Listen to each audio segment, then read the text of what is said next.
Bonjour à tous, je m'appelle Sam et aujourd'hui nous allons parler de droit des sociétés. Imaginez, ne serait-ce qu'un instant, une place de village médiéval grouillant d'activités, où des marchands vendent épices, textiles et produits exotiques. Au loin, vous apercevez des navires qui accostent au port, chargés de trésors venus de contrées lointaines. Les négociants marchandent pour obtenir les meilleurs prix.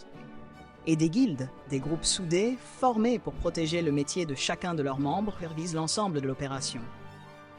Ces guildes sont de petites organisations locales, et chaque membre est responsable des dettes, des obligations, et même des éventuels scandales qui surgissent. Avancez maintenant jusqu'à un quartier financier moderne, bordé de gratte-ciel étincelants, de sièges de banques imposants et de grands bureaux d'entreprise. Chaque bâtiment, chaque société d'envergure, chaque marque peut être soutenue par des millions de dollars, des milliers d'employés et un réseau mondial de fournisseurs.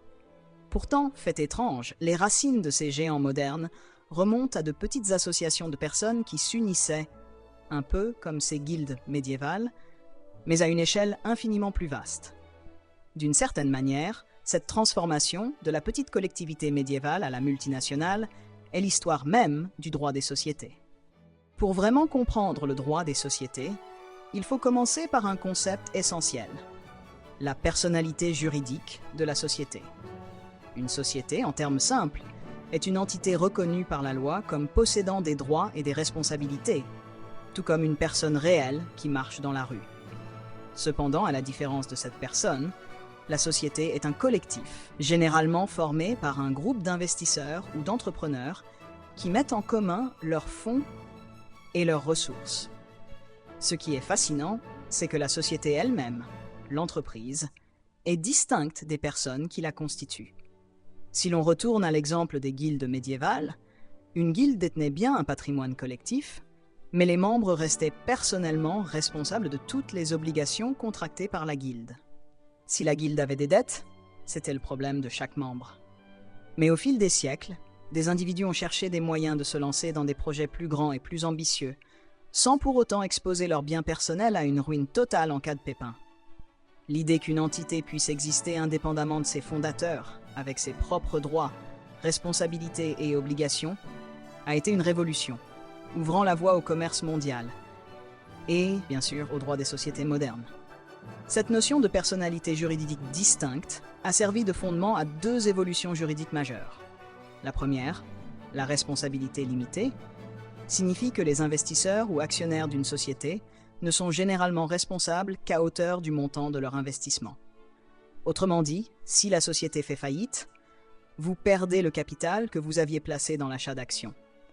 Mais les créanciers ne peuvent pas, en principe, s'en prendre à votre maison, à votre voiture ou à vos économies personnelles, du moins dans la plupart des situations standards. La deuxième évolution, la transférabilité des actions, permet à un propriétaire de céder sa part de la société sans pour autant dissoudre l'ensemble de l'organisation. Ainsi, vous pouvez vous séparer de votre participation et partir, tandis que l'entreprise poursuit son activité comme si de rien n'était. Ces deux piliers, la responsabilité limitée et la transférabilité des actions, ont offert une liberté considérable aux entrepreneurs et ont servi de tremplin à l'expansion des affaires à une échelle jusqu'alors inédite. Revenons un peu sur l'histoire pour comprendre comment ces idées ont commencé à se mettre en place. Certains spécialistes soutiennent que des formes de proto-sociétés existaient déjà dans la Rome antique, où des associations, des coopératives et des entités municipales disposaient de certains droits. Au fil des siècles, l'Europe médiévale a vu naître des institutions comme les guildes mentionnées plus haut, les ordres monastiques, voire certaines entités civiques qui détenaient un patrimoine collectif. Pourtant, ce n'est qu'à l'époque des grandes explorations, lorsque des pays européens envoyaient des navires à travers le monde à la recherche d'épices, d'or et de nouvelles routes commerciales, que l'idée moderne de la société a commencé à se cristalliser.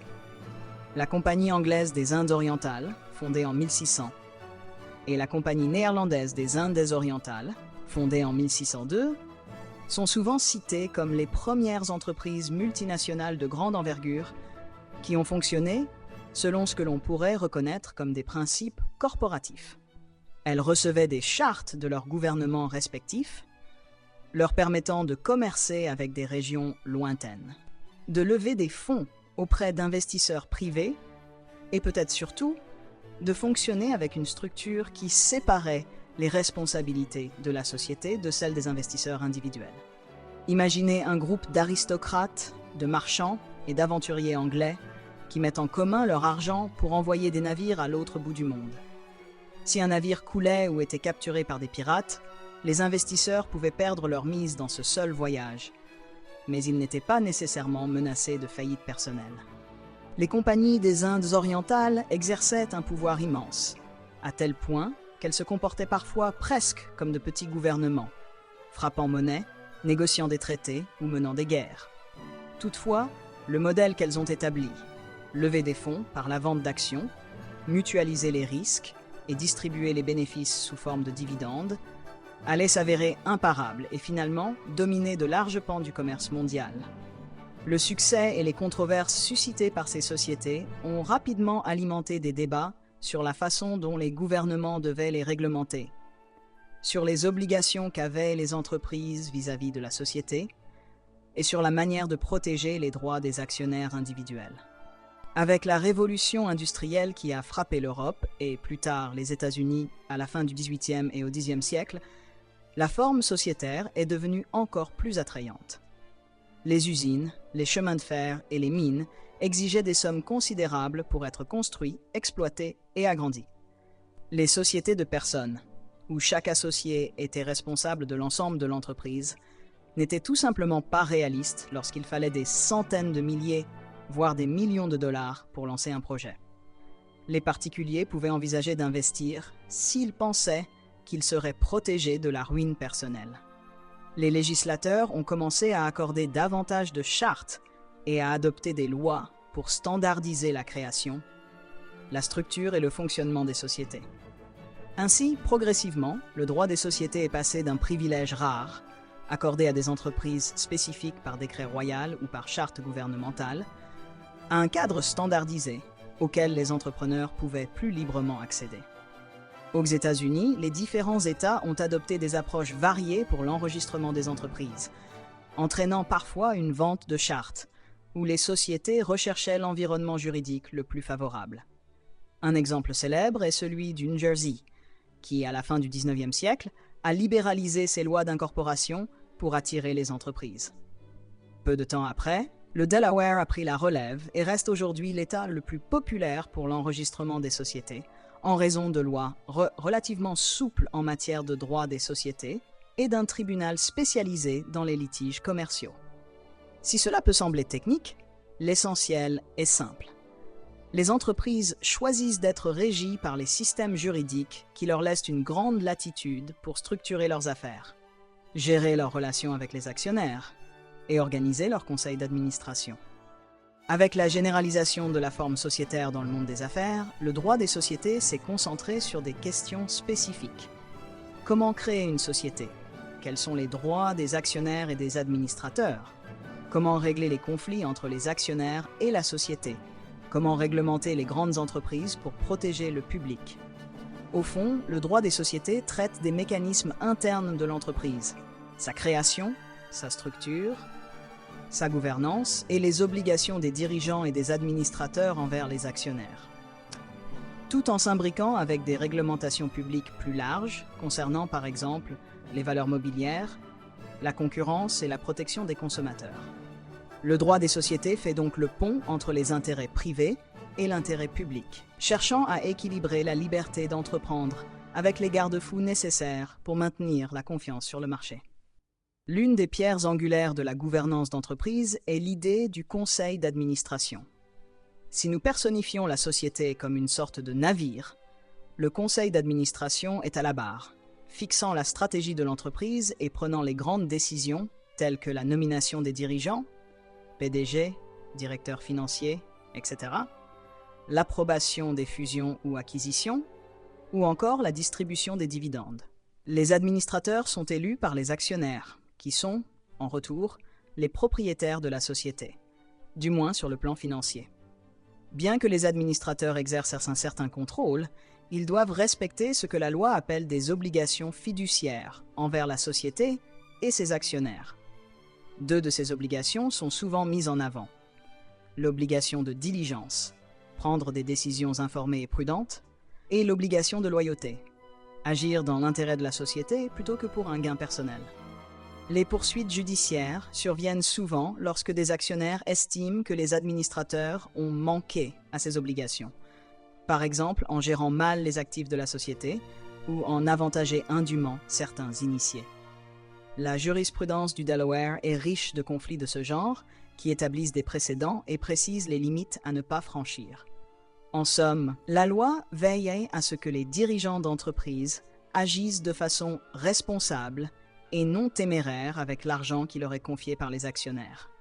Toutefois, dans ce cadre, les administrateurs disposent d'une marge de manœuvre suffisante pour prendre des risques calculés, car les tribunaux ne les sanctionnent généralement pas pour des erreurs de jugement commises de bonne foi, tant qu'ils agissent avec loyauté et s'appuient sur des informations raisonnables. Ce principe est appelé la règle de l'appréciation commerciale, Business Judgment Rule, et constitue une protection importante pour les administrateurs qui, sinon, craindraient une responsabilité personnelle à chaque décision hasardeuse de l'entreprise. Du côté des actionnaires, les droits incluent le vote pour élire le conseil d'administration, la perception des dividendes s'ils sont distribués, et parfois l'inspection des livres et registres de la société. Dans les grandes sociétés cotées en bourse, les actionnaires sont souvent nombreux et dispersés à travers le monde, allant de grands fonds de pension à de petits investisseurs ne détenant qu'un petit nombre d'actions. Ces derniers s'en remettent généralement au jugement du conseil plutôt qu'à une gestion directe de l'entreprise. Mais même de petits actionnaires peuvent se faire entendre, surtout s'ils s'allient, ce qui peut conduire à une forme d'activisme actionnarial où des groupes d'investisseurs font pression pour changer la stratégie, la gouvernance ou les politiques sociales de la société. C'est un peu comme une réunion de village où chacun peut prendre la parole, à ceci près que le village est ici une société, et que chaque action peut représenter un poids de vote. À mesure que les sociétés ont pris de l'ampleur et sont devenues des acteurs incontournables de la vie économique, elles ont suscité à la fois admiration et méfiance. D'un côté, la forme sociétaire a généré une prospérité considérable, soutenant des innovations technologiques et créant un grand nombre d'emplois. De l'autre, certains craignent que ces entreprises ne deviennent trop puissantes, exerçant une influence excessive sur la politique, l'environnement et même la vie de tous les jours. Cette tension nous conduit à un autre aspect du droit des sociétés, la réglementation. Les lois sur les valeurs mobilières exigent que les sociétés divulguent des informations financières importantes afin que les investisseurs puissent prendre des décisions éclairées. Les lois antitrust limitent les pratiques monopolistiques pour favoriser la concurrence. Les réglementations environnementales imposent aux entreprises de rendre des comptes sur l'impact de leurs activités sur la planète. On peut considérer le droit des sociétés comme le squelette de l'entreprise, sa structure interne, tandis que ces réglementations, plus vastes, en sont la peau protectrice, veillant à ce que les actions de l'entreprise ne nuisent pas à l'intérêt général. Un thème crucial qui traverse tout cela est le délicat équilibre à maintenir. Comment encourager l'innovation et la croissance économique sans donner aux entreprises la liberté de faire absolument tout ce qu'elles veulent? À différentes époques, cet équilibre a basculé. Le laisser-faire de la fin du XIXe siècle, qui a vu l'émergence de vastes combinaisons industrielles et de grands trusts, a fini par susciter un tollé public contre les monopoles. Le XXe siècle a connu des périodes de forte réglementation, notamment après des crises économiques majeures ou des scandales retentissants. Aujourd'hui, nous sommes dans une ère de mondialisation, de transformation numérique et d'instruments financiers complexes, ce qui pose de nouveaux défis aux régulateurs et aux législateurs pour adapter le droit des sociétés et les réglementations associées. Abordons maintenant l'un des débats théoriques les plus fascinants en droit des sociétés, souvent décrit comme l'opposition entre le modèle de la primauté de l'actionnaire et celui de la partie prenante ou de l'entité sociale. Traditionnellement, dans de nombreux pays, la vision dominante est que la société existe principalement pour maximiser la valeur actionnariale. Autrement dit, les décisions du conseil d'administration doivent viser au final à accroître le cours de l'action et les dividendes, dans le respect de la loi. Toutefois, Les critiques de cette approche avancent que se concentrer exclusivement sur le profit des actionnaires néglige d'autres groupes essentiels à la vie de l'entreprise. Les employés, les clients, les fournisseurs, les communautés et même l'environnement. Les partisans du modèle de la partie prenante estiment que les administrateurs devraient tenir compte des intérêts de tous. Parce que l'impact d'une société va bien au-delà des comptes en banque de ses propriétaires. Dans la pratique, de nombreuses juridictions et entreprises adoptent une position intermédiaire.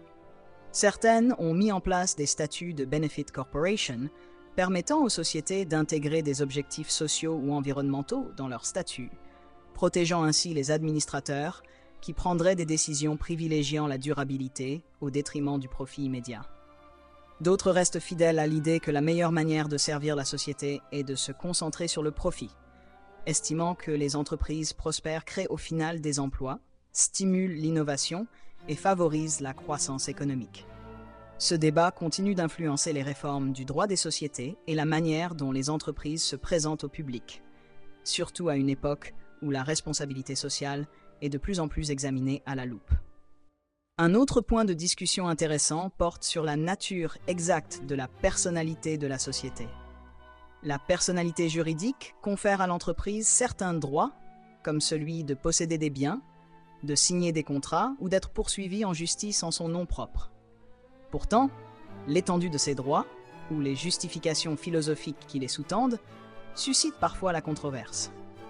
Aux États-Unis, plusieurs décisions judiciaires très médiatisées ont confirmé que les sociétés disposaient de certains droits constitutionnels, par exemple la liberté d'expression, ce qui soulève des questions sur l'influence des entreprises en politique et durant les campagnes électorales.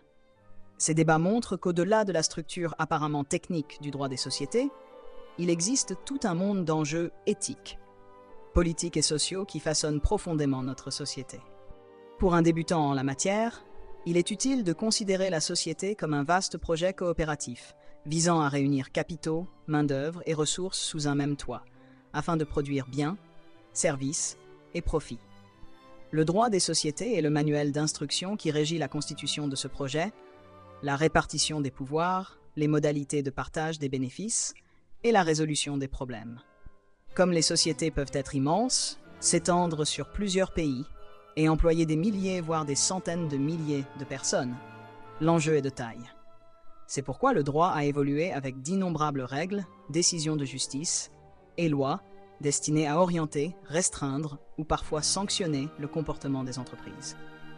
Pensez aux scandales qui font parfois la une, bilans financiers falsifiés, délits d'initiés ou catastrophes écologiques causées par la négligence d'une entreprise. Ces événements mettent en évidence les défaillances ou les insuffisances du droit des sociétés ou de la réglementation, déclenchant souvent un nouvel élan pour renforcer les règles de responsabilité ou de transparence. Les crashs boursiers de 1929, 1987, 2008 et d'autres crises financières ont généralement débouché sur des réformes législatives majeures. Songez à la création de la SEC, Securities and Exchange Commission, dans les années 1930, ou au Dodd-Frank Act, après la crise de 2008. Dans chaque cas, la réaction de l'opinion publique a poussé les législateurs à réexaminer la manière de réglementer les sociétés et de tenir leurs dirigeants responsables de leurs actes. Malgré ces difficultés, la forme sociétaire demeure un levier extraordinaire pour l'innovation et la croissance économique. Derrière chaque produit révolutionnaire, qu'il s'agisse d'un smartphone, d'un nouveau médicament ou d'une fusée à destination de Mars, se trouve souvent une société ou un réseau de sociétés mobilisant l'expertise et le capital d'innombrables individus. C'est précisément ce pouvoir collaboratif qui fait que le droit des sociétés reste essentiel. Il définit les règles de formation et de fonctionnement de ces entités organisationnelles puissantes. Il détermine la façon dont la richesse est créée et partagée, dont les responsabilités sont attribuées et dont on résout les conflits lorsqu'autant de personnes et d'intérêts cohabitent au sein d'une même entreprise. Aucune introduction au droit des sociétés ne serait complète sans mentionner les fusions et acquisitions, M&A. C'est dans ce domaine que des sociétés entières se combinent, que l'une absorbe l'autre, ou qu'elles se scindent en plusieurs entités. un peu comme on sépare les branches d'un arbre. Les M&A peuvent redessiner des secteurs industriels entiers du jour au lendemain. Lorsque de grandes entreprises technologiques fusionnent, par exemple, cela peut susciter des préoccupations concernant la diminution de la concurrence et déclencher une enquête antitrust. Le droit des sociétés fournit le cadre juridique permettant de réaliser ces opérations, d'obtenir l'approbation des actionnaires et de protéger les actionnaires minoritaires qui s'y opposeraient.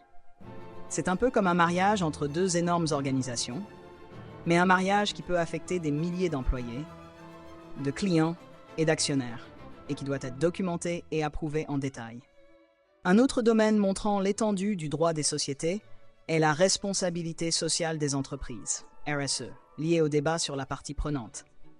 Les programmes de RSE peuvent inclure des actions philanthropiques, une gestion de la chaîne d'approvisionnement éthique ou l'adoption de pratiques respectueuses de l'environnement. Bien que ces initiatives puissent être volontaires, elles répondent également à l'exigence croissante des consommateurs pour que les entreprises fassent plus que simplement poursuivre le profit. Dans certains cas, les lois et réglementations obligent les sociétés à publier des informations sur leurs impacts sociaux et environnementaux, les incitant à être plus transparentes et plus responsables. Reste à savoir si ces mesures sont efficaces ou si elles relèvent du simple affichage, un débat qui se poursuit dans la doctrine et la politique publique relative aux droits des sociétés. Dans de nombreux systèmes juridiques, il est également possible de créer des structures différentes de la société anonyme classique, telles que les sociétés de personnes, les sociétés à responsabilité limitée, SARL, ou les coopératives, chacune obéissant à des règles juridiques spécifiques. Ces formes alternatives peuvent convenir davantage aux petites entreprises, aux startups ou aux organisations qui poursuivent des objectifs différents de ceux d'une société commerciale traditionnelle. Elles partagent souvent des caractéristiques similaires, comme la responsabilité limitée, mais diffèrent quant à leur gouvernance et leur régime fiscal. Cette pluralité de structures témoigne d'une réalité fondamentale. Le modèle de la société par action est le plus connu, mais ce n'est certainement pas le seul qui existe. Si l'on devait dégager une idée maîtresse de ce survol historique et théorique, ce serait que le droit des sociétés ne se limite pas à l'étude de textes législatifs complexes ou d'arrêts judiciaires pointus. Il s'agit de comprendre comment des groupes de personnes collaborent au sein d'un cadre juridique pour créer de la valeur, une valeur qui peut transformer des sociétés entières. Le système n'est pas parfait. Les sociétés peuvent commettre d'énormes erreurs. Elles peuvent exploiter des failles ou écraser de plus petits acteurs. Elles peuvent nuire à l'environnement et aux communautés locales. Mais elles produisent aussi des innovations qui changent la vie, fournissent des moyens de subsistance à des milliards de personnes dans le monde et nous aident à relever des défis d'une ampleur que ni un individu seul ni un petit groupe ne pourrait affronter. Que vous soyez novice en affaires, entrepreneur aspirant à bâtir la prochaine grande réussite, ou simple curieux qui s'interroge sur le fonctionnement du commerce international, retenez que le droit des sociétés va bien au-delà des règles et des règlements. C'est une histoire, une trame qui court sur plusieurs siècles, guidée par l'ambition, façonnée par l'innovation et contenue par la nécessité de maintenir l'ordre et l'équité. Des cales de bateaux chargés d'épices au royaume numérique du e-commerce, la leçon essentielle demeure. Lorsque les gens unissent leurs forces, ils peuvent accomplir des merveilles. Et le droit des sociétés est la main invisible qui pilote ce grand navire à travers les mers de l'opportunité et de la responsabilité. C'est tout pour aujourd'hui. Je vous dis à très bientôt pour un prochain épisode.